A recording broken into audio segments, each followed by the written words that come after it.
Monsieur Hadi, aujourd'hui, on a un projet, on a une idée de projet en tête, on a une visibilité plus ou moins sur l'intérêt, sur le potentiel de marché de ce projet-là.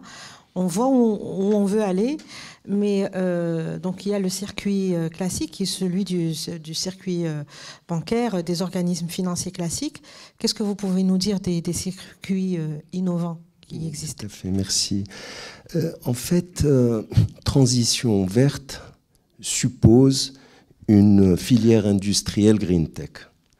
Et à travers le monde, l'émergence d'une nouvelle filière industrielle repose essentiellement sur du PE, private equity, du capital investissement, particulièrement le capital risque. Le PE, à travers le capital innovation, ça finance et accompagne, c'est important, je reviendrai sur le mot accompagner, la création et les premières années de croissance d'une entreprise.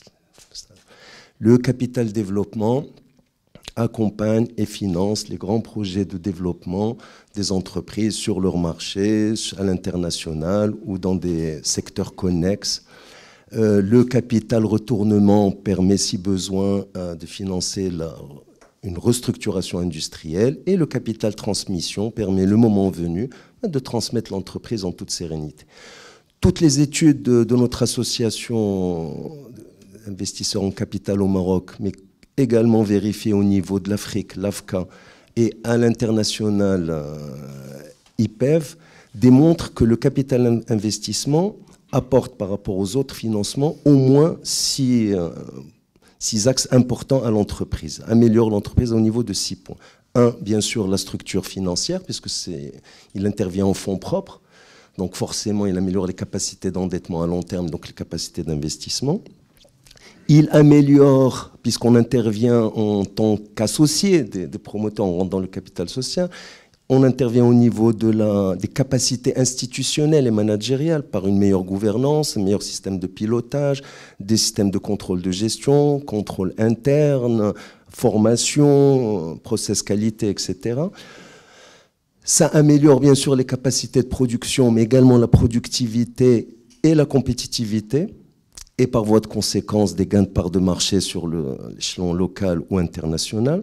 Ça améliore l'adaptabilité des business models de l'entreprise, ça aussi c'est démontré, donc leur résilience face aux crises, les chocs, et améliore leur capacité d'innovation. Et enfin, on institue, dès qu'un fonds d'investissement rentre, des règles en matière de RSE, donc sur le plan environnemental, sur le plan de la diversité, de la transparence fiscale, des conditions de travail, de l'éthique, etc.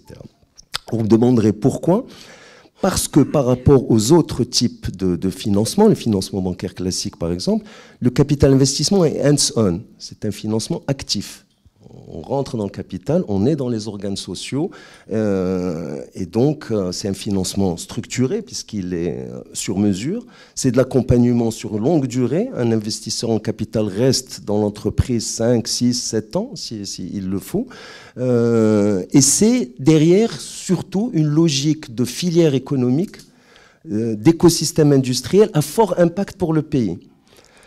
Parce que c'est une exigence de nos investisseurs. Aujourd'hui, le capital investissement marocain est essentiellement investi par les DFIs, les organisations internationales de financement, qui ont des exigences. Donc nos fonds sont des fonds d'impact, au vrai sens du terme. Alors maintenant, oui, peut-être juste pour rappeler une étude récente qui explique la différence de croissance de la productivité entre les États-Unis et l'Europe. Pourtant, deux régions qui ont le même modèle légal, libéral, qui ont les mêmes niveaux en termes de scientifiques, techniques, industriels, etc. Mais il y a une différence de la productivité et de sa croissance, et elle est liée essentiellement à la maturité du capital investissement aux États-Unis par rapport à l'Europe. Maintenant, vous me demanderez, quid du Maroc, le financement de la transition verte. Il faut savoir qu'aujourd'hui, de nombreuses PME et ETI à fort potentiel, avec les fondamentaux bons, qui agissent dans les secteurs stratégiques pour l'économie nationale, l'industrie, l'agribusiness, le transport, la logistique, le tourisme, une nouvelle économie, qui ont vu leur capacité d'investissement amoindrie, sinon anéantie, par 4 chocs successifs dont les effets se sont cumulés. Covid, Ukraine, sécheresse, inflation et aujourd'hui augmentation des taux d'intérêt. La solution, en tout cas la solution qui serait à notre sens la plus efficace, c'est le capital investissement. Il va permettre de rétablir leur structure financière par des fonds propres et il va permettre d'accompagner leur repositionnement de leur business model, notamment par la transition verte, à travers le financement de dispositifs d'autoproduction d'énergie, d'efficacité énergétique, parce que quand vous êtes capital investisseur, vous êtes dans le capital, vous avez votre mot à dire. De toute façon, vous ne débloquez pas les fonds si on ne se met pas d'accord dans le pacte d'actionnaires sur une stratégie d'investissement avec les promoteurs. Donc on peut obliger les amener à aller vers accélérer leur transition verte, des dispositifs d'autoproduction, de l'efficacité énergétique qui permettra de réduire leurs factures et donc énergétiques et donc de rétablir leur compétitivité. Et ce que disait Toufer tout à l'heure, de leur donner accès à des marchés qui vont se fermer progressivement aux produits carbonés. L'Union européenne a déjà appliqué la taxe sur le carbone pour pouvoir pénétrer ces marchés. Et puis, le capital investissement permettra, poussera les PME dans lesquelles il est à aller vers l'open innovation pour faire travailler les startups de l'écosystème marocain. Donc, 3 effets.